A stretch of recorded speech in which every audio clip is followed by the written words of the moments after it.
Good morning, students. Today we are going to start a new chapter, correlation. First of all, we discuss the concept and definition of correlation. देखो बेटा, correlation जो है नाम से भी clear हुआ, correlation यानी कि कोरिलेशन जो होता है वो क्या है कि जो स्टैटिक सीरीज होती है उसमें जो डिफरेंट वेरिएबल्स होते हैं उनके अंदर जो रिलेशन होता है उस वो कैसे एक दूसरे से को रिलेटेड है, ठीक है, उसको हम क्या कहेंगे, कोरिलेशन कहेंगे, ठीक है। इसमें जैसे आप देखोगे कि in the real life however two or more than two statistical series may be found to be mutually related, ठीक है। अगर हम अपनी लाइफ में देखें तो जो टू और more than two statistical series में be found to be mutually related, जो सीरीज होती हैं जैसे कि आप इनकम, ठीक है, कंज्यूमर की जो इनकम होती है और एक्सपेंडिचर, दोनों में क्या है, एक दूसरे से रिलेटेड है, क्योंकि इनकम के ऊपर क्या है, एक्सपेंडिचर डिपेंड करता है और एक्सपेंडिचर जितना करना है उसके अकॉर्डिंग फिर सोचा भी जाता है कितनी उसे इनकम अर्न करनी है। तो यहाँ पे क्या है कि जो हमारी रियल लाइफ है उसमें भी अगर स्टैटिस्टिकल सीरीज हैं वो टू हैं एंड मोर देन टू हैं तो वो क्या है, एक दूसरे से म्यूचुअली रिलेटेड होती हैं। जैसे हमने चैप्टर किया था माइक्रो इकोनॉमिक्स में, ठीक है, change in price lead to change in quantity demand. Price में चेंज होने से क्या हो जाता है, क्वांटिटी जो डिमांड है उसमें भी क्या हो जाता है, चेंज हो जाता है। क्योंकि हमने थ्योरी ऑफ डिमांड का चैप्टर किया था तो हमने ये डिस्कस किया था कि प्राइस इंक्रीज होते हैं तो डिमांड डिक्रीज हो जाती है और प्राइस डिक्रीज होते हैं तो डिमांड इंक्रीज हो जाती है। तो यहाँ पे देखो कि प्राइस में चेंज होने से डिमांड में चेंज हुआ है तो ये भी क्या है, म्यूचुअली रिलेटेड है एक दूसरे से, ठीक है। अगर increase in level of employment result in increase in output, level of employment increase होगा, इट्स मीन ज़्यादा लोगों को एम्प्लॉयमेंट मिला है तो आउटपुट का लेवल भी क्या हो जाएगा बेटा, इंक्रीज हो जाएगा, ठीक है। तो such situation necessities simultaneous study of the two और मोर स्टैटिस्टिकल सीरीज। तो यहाँ पे जो ये सिचुएशन हमने डिस्कस की है, जैसे मैंने आपको इनकम और एक्सपेंडिचर का एग्जांपल दिया है या प्राइस या डिमांड का जो एग्जांपल है, एम्प्लॉयमेंट और आउटपुट का जो एग्जांपल है, तो ये सारी सिचुएशन क्या बताती हैं कि अगर इनकी जो स्टैटिस्टिकल सीरीज है इनमें क्या है, म्यूचुअली क्या होता है, रिलेशन होता है। और इन सीरीज़ की हम स्टैटिक्स में क्या करते हैं, स्टडी करते हैं, ठीक है, कि the focus of study in such situation on the degree of relationship between different statistical series. जो हम ये स्टडी करते हैं जैसे प्राइस और डिमांड की जो हमें सीरीज गिवन हो, जैसे कि दो स्टैटिस्टिकल सीरीज हमें गिवन हो तो हम ये देखते हैं कि प्राइस और डिमांड में क्या रिलेशन है, एम्प्लॉयमेंट आउटपुट में क्या रिलेशन है, इनकम और एक्सपेंडिचर में क्या रिलेशन है। तो ये क्या है, हम ये जानना चाहते हैं कि इन सिचुएशन के अंदर कि degree of relationship between different statistical series, जो डिफरेंट स्टैटिस्टिकल सीरीज है उनमें कितनी डिग्री ऑफ रिलेशन है, कितने डिग्री ऑफ रिलेशनशिप है, उस चीज़ को जानने के लिए हम किसका यूज करते हैं, कोरिलेशन का यूज करते हैं, ठीक है। तो यहाँ पे the statistical technique that study the degree of such relationship is called technique of correlation. जो स्टैटिस्टिकल सीरीज हमें गिवन है, two more than two given है, उनमें जो रिलेशनशिप फाइंड म्यूचुअली कैसे रिलेटेड हैं वो एक दूसरे से, उसमें जो उन दोनों स्टैटिस्टिकल सीरीज में दो भी हो सकती हैं, दो से ज़्यादा भी हो सकती है, तो उनमें जो म्यूचुअली जो रिलेशनशिप जानने के लिए जो हम जिस टेक्निक का यूज़ करते हैं, टेक्निक ऑफ कोरिलेशन की टेक्निक यूज़ की जाती है बेटा, ठीक है, जिसे हम क्या कहते हैं, कोरिलेशन कहते हैं। डेफिनेशन है जैसे यहाँ पे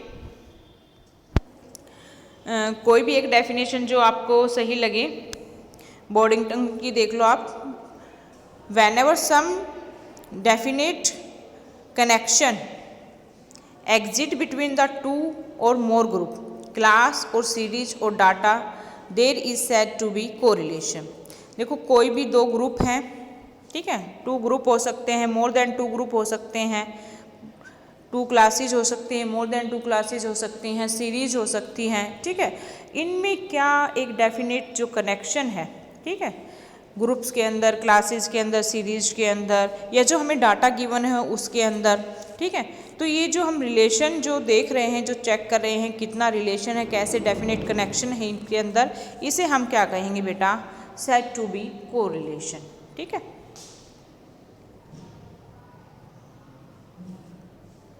अब यहाँ पे एक एग्जाम्पल दिया है, जैसे relation between two variable just be coincidence. कई बार क्या है, कोइंसिडेंस से क्या हो जाता है, रिलेशन हो जाता है। ठीक है।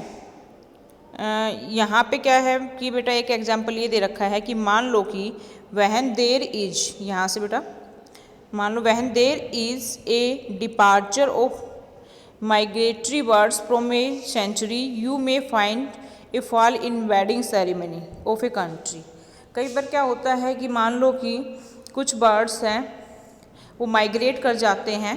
ठीक है। बहुत सारे जो बर्ड्स हैं वो माइग्रेट करके मतलब दूसरी अदर कंट्री में चले गए, और हम ये देखते हैं कि साथ ही साथ क्या हो रहा है कि जो मैरिज एंड सेरेमनी वगैरह है, वेडिंग सेरेमनी है, वो भी कंट्री में क्या हो गई हैं, कम हो गई हैं। तो इसमें कोई मतलब कोइंसिडेंस ही ऐसा हुआ है कि इसमें मतलब ऐसा हुआ कि बर्ड्स भी कंट्री को छोड़ के जा रहे हैं और वेडिंग सेरेमनी भी क्या हो रही हैं, कम हो रही हैं। ठीक है। लेकिन इनमें कोई रिलेशनशिप नहीं है। Such relationship are meaningless. ठीक है। ऐसा कुछ नहीं है कि अगर बर्ड्स माइग्रेट करेंगे तो वेडिंग सेरेमनी क्या है, कम हो जाएंगी। ये तो बाई चांस हो गया, कोइंसिडेंस हो गया है कि बर्ड्स ज़्यादा मतलब माइग्रेट कर गए और मैरिज वेडिंग सेरेमनी क्या हो गई है, कम हो गई है कंट्री में।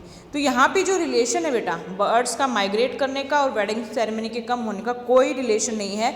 ये जो हम अगर रिलेशन निकालेंगे तो ये कैसा रिलेशन है बेटा, मीनिंगलेस रिलेशन है। ठीक है। और दूसरी तरफ अगर हम देखते हैं, ये यही दे रखा है, these are in other word such relation क्या है आपका, कोई मीनिंगफुल कंक्लूजन यहाँ पे हमारे पास नहीं आएगा अगर हम इसको कनेक्ट करेंगे कि बर्ड्स के माइग्रेट करने से वेडिंग सेरेमनी क्या हो गई हैं, कम हो गई हैं। एक अनदर एग्जांपल दे रखा है जिसमें क्या है, मीनिंगफुल रिलेशन की बात की गई है, जैसे कि इंक्रीज इन रेनफॉल।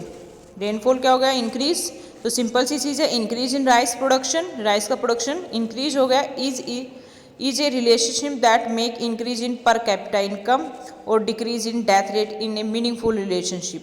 ठीक है। यहाँ पे जो एग्जाम्पल सेकंड एग्जाम्पल दिया है बेटा, ये मीनिंगफुल रिलेशनशिप की बात कर रहा है कि रेनफॉल के ज़्यादा होने के कारण क्या होगा, राइस का प्रोडक्शन ज़्यादा हुआ, राइस का प्रोडक्शन ज़्यादा होगा तो इनकम ज़्यादा होगी फार्मर्स की, और इनकम मिलेगी तो डेथ रेट क्या हो जाएगी बेटा, कम, क्योंकि इनकम बढ़ेगी तो वो अपना ट्रीटमेंट करवा सकते हैं, अपनी हेल्थ की तरफ ध्यान दे सकते हैं, इनकम है तो पैसा है तो यहाँ पे डेथ रेट क्या हो गई है, कम हो गई। तो यहाँ पे जो क्या है, एक मीनिंगफुल रिलेशनशिप है। ठीक है। और नेक्स्ट इसमें जैसे दे रखा है, good percentage of marks in physics में be related to good percentage of marks in mathematics and so on. Physics में अच्छे मार्क्स आए हैं तो हो सकता मैथ में भी अच्छे मार्क्स आए, क्योंकि मैथ और फिजिक्स जो दोनों ही क्या हैं, दोनों सब्जेक्ट एक दूसरे से क्या होते हैं बेटा, कनेक्टेड होते हैं। ठीक है। तो ये क्या है, एक मीनिंगफुल रिलेशन की हम बात करते हैं। लेकिन पहला जो एग्जाम्पल था बर्ड्स के माइग्रेट का, वेडिंग सेरेमनी का, वो बिल्कुल भी मीनिंगफुल रिलेशनशिप नहीं है। तो कोरिलेशन कहाँ यूज़ किया जाता है, जहाँ मीनिंगफुल की बात की रिलेशनशिप की बात की जाती है बेटा।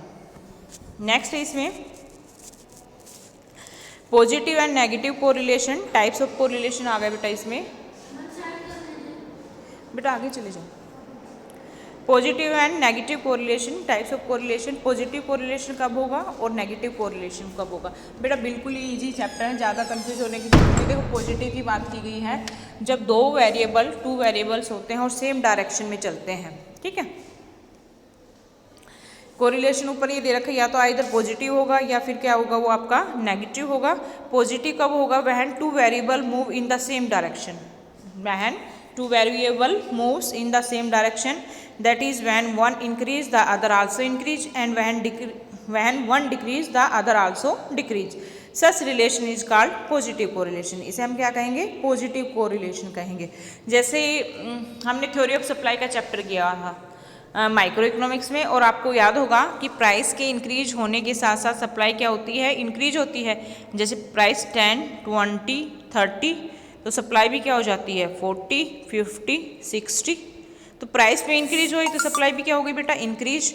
और जब प्राइस डिक्रीज होते हैं तो सप्लाई क्या हो जाती है, डिक्रीज। तो दोनों ही सेम डायरेक्शन में चलते हैं, या तो दोनों इंक्रीज हो रहे हैं या दोनों क्या हो रहे हैं, डिक्रीज हो रहे हैं। तो इस रिलेशनशिप को हम क्या कहेंगे कि ये कैसा है, पॉजिटिव कोरिलेशन है। ठीक है, जैसे यहाँ पे आपको ये एग्जाम्पल भी दे दिया है, x और y की वैल्यू दी है।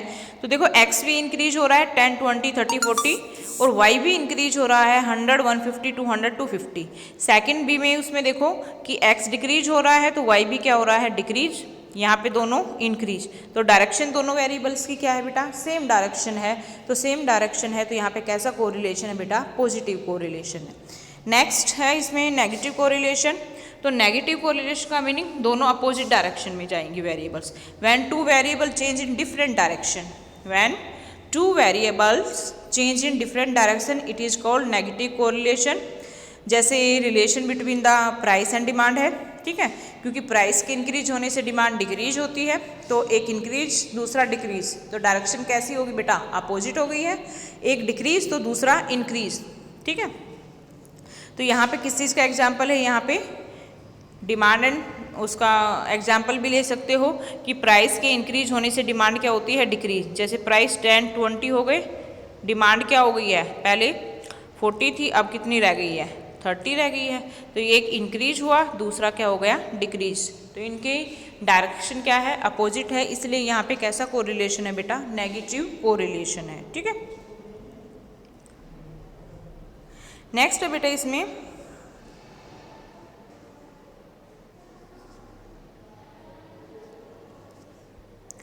Linear and non linear correlation. ठीक है, लीनियर कब होगा, when two variable change in a constant proportion it is called linear correlation. जब दो वेरिएबल चेंज होंगे कांस्टेंट प्रोपोर्शन में तो उसे हम क्या कहेंगे, लीनियर कोरिलेशन कहेंगे। If the two sets of data bring fixed proportion to each other are shown a graph paper.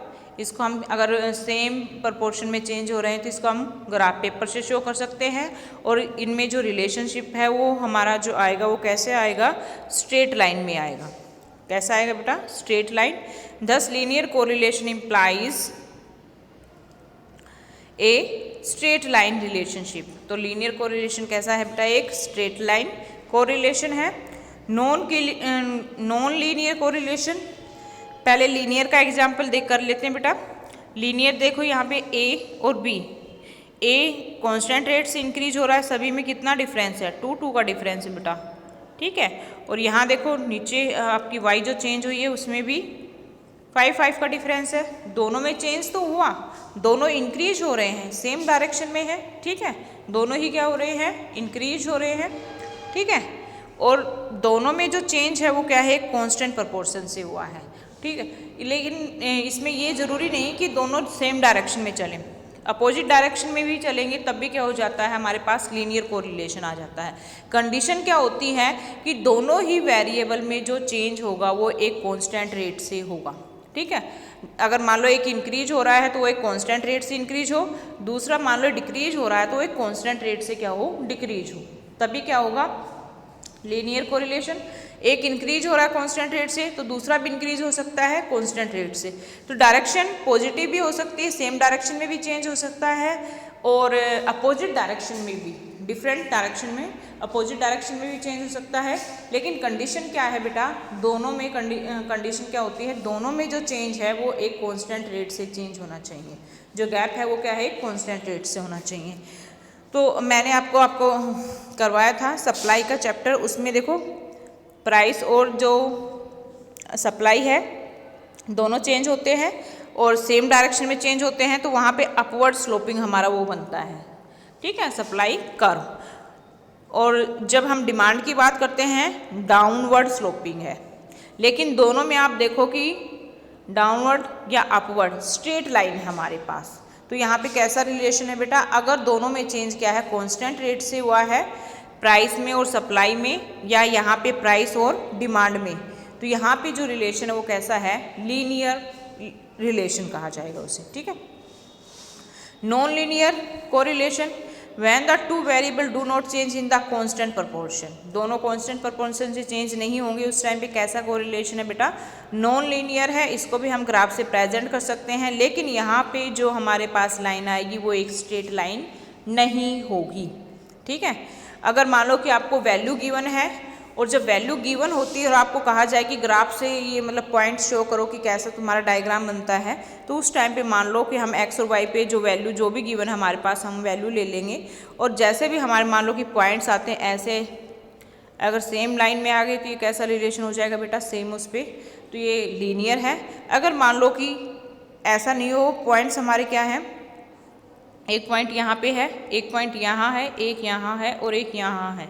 ठीक है, तो यहाँ पे आप देखोगे यहाँ पे आप देखोगे कि कोई भी मतलब स्ट्रेट लाइन हमारे पास नहीं बन रही है, इसलिए यहाँ पे कोरिलेशन कैसा हो जाएगा बेटा, नॉन लीनियर हो जाता है। ठीक है, कोई स्ट्रेट लाइन नहीं बनती है। तो नेक्स्ट इसमें simple and multiple correlation.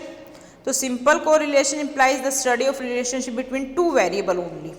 Simple correlation की बात की जाती है तो उसमें हम ओनली क्या करते हैं, टू वेरिएबल्स में क्या रिलेशनशिप है उसकी स्टडी करते हैं। जैसे प्राइस एंड डिमांड है या प्राइस एंड सप्लाई है, इसको प्राइस और डिमांड और या प्राइस एंड सप्लाई, ये किसके एग्जाम्पल बेटा, सिंपल कोरिलेशन, क्योंकि यहाँ पे दो ही वेरिएबल हैं, प्राइस एंड डिमांड, या दूसरे में क्या है, price and supply. Multiple correlation नाम से भी क्लियर हो रहा है, मल्टीपल यानी कि when the relationship among 3 or more than 3 variables is studied simultaneously, it is called multiple correlation। जब हम 3 वेरिएबल या 3 से ज़्यादा वेरिएबल्स में रिलेशनशिप की स्टडी करते हैं तो वो कौन सा है आपका, मल्टीपल कोरिलेशन है बेटा।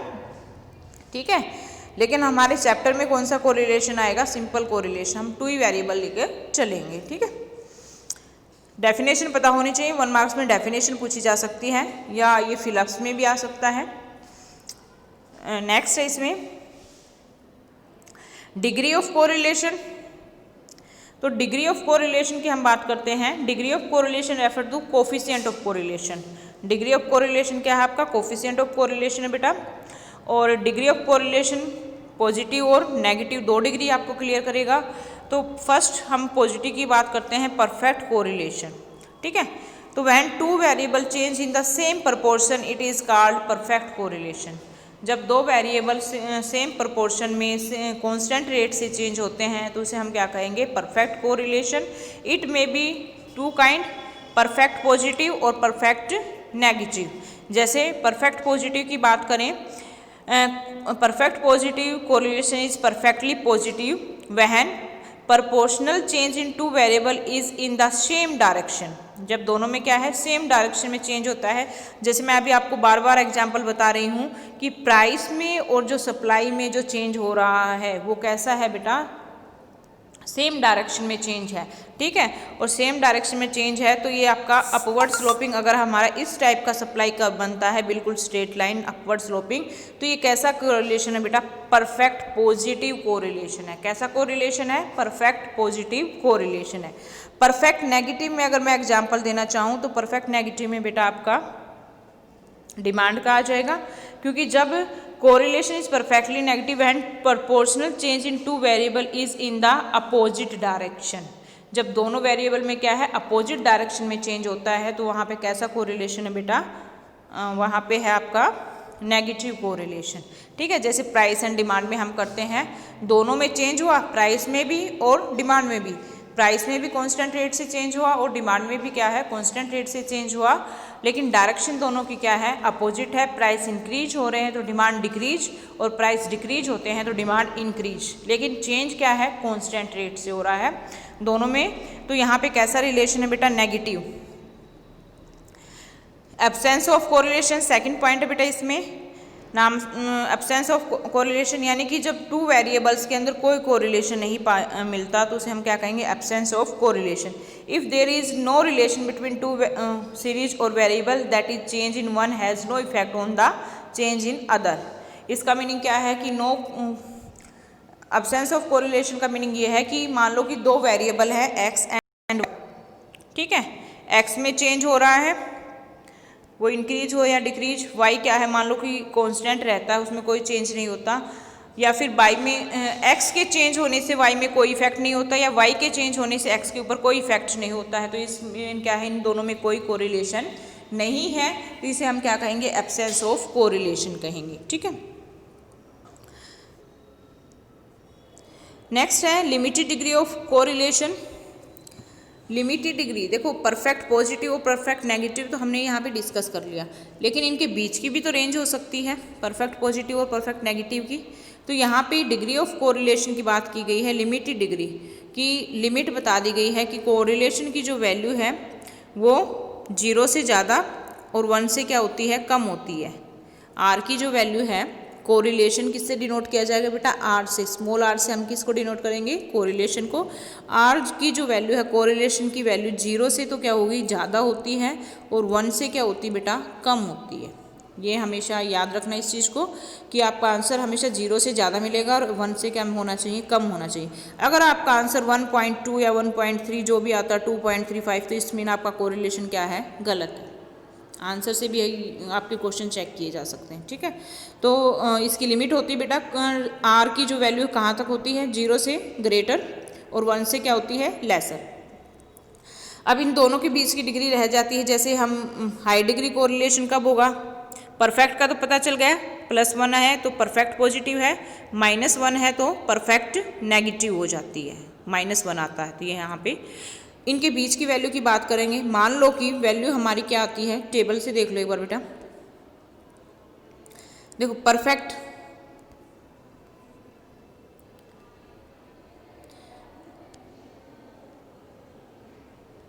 पॉजिटिव जब +1 है तो परफेक्ट पॉजिटिव, -1 है तो परफेक्ट नेगेटिव। हाई डिग्री की अगर हम बात करते हैं, हाई डिग्री ऑफ कोरिलेशन, तो इसमें आप देखोगे कि जब हमारा आंसर किस में आता है, 0.75 मतलब 1 to 0.75 की रेंज में अगर हमारा आंसर आता है पॉजिटिव में, तो ये क्या है, high degree, high degree correlation है। अगर यहाँ पे क्या है, -1 to -0.75 में आंसर आता है, तो इसका मीनिंग क्या है, हाई डिग्री नेगेटिव कोरिलेशन। अब मॉडरेट में क्या है, अगर आंसर आपका आता है 0.25 to 0.75 के बीच में, ठीक है, और पॉजिटिव आंसर है तो क्या हो जाएगा, मॉडरेट डिग्री पॉजिटिव कोरिलेशन। अगर नेगेटिव आंसर है तो मॉडरेट डिग्री नेगेटिव आंसर हो जाएगा। लो कब होगा, जब 0 to 0.25 के बीच में हमारा आंसर आता है, तो यहाँ पे अगर पॉजिटिव है तो पॉजिटिव लो डिग्री कोरिलेशन, अगर नेगेटिव है तो नेगेटिव डिग्री लो कोरिलेशन। अगर हमारा आंसर 0 आता है तो इसका मीनिंग क्या है कि कोरिलेशन नहीं है, एब्सेंस ऑफ कोरिलेशन। ठीक है। तो ये डिग्री बता दी गई है। जैसे आपको कोई क्वेश्चन गिवन हो, न्यूमेरिकल क्वेश्चन, और आपको वो क्वेश्चन सोल्व करना है और आपको आंसर बताना है कि ये पॉजिटिव, परफेक्ट पॉजिटिव है, परफेक्ट नेगेटिव है, हाई डिग्री है, मॉडरेट है, लो डिग्री है, एब्सेंस ऑफ कोरिलेशन है, तो वो इसी आंसर से आपका पता चलेगा। तो आज के लिए हम इतना ही करते हैं बेटा, न्यूमेरिकल क्वेश्चन कल करेंगे। ओके बेटा, हैव ए नाइस डे।